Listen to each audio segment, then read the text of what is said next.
আর্টিস্টদের একটি বিশেষত্ব হলো তাদের যখন যেটা ভালো লাগে তারা তখন সেটা আঁকা শুরু করে।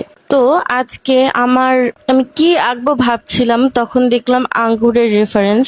আঙ্গুরগুলো আমার কাছে ভালো লেগেছিল, তাই আজকে আঙ্গুর আঁকবো। তো আঙ্গুর আঁকার জন্য আমি এই আর্টিস্টের ওয়াটার কালার গুলো নিয়ে নিয়েছি। আর এটাও আমি প্রথমবারই ইউজ করছি। বেশিরভাগ রং আমার প্রথমবার ইউজ করা, কারণ আমি আগে যেগুলো করতাম ওগুলো প্রায় শেষ হয়ে গেছে।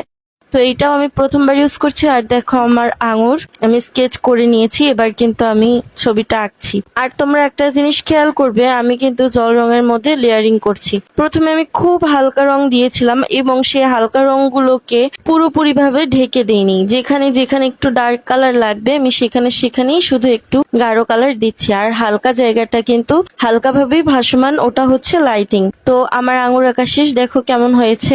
আমার কাছে তো ভালোই লাগছে, তোমাদের কাছে কেমন লাগছে অবশ্যই জানাবে।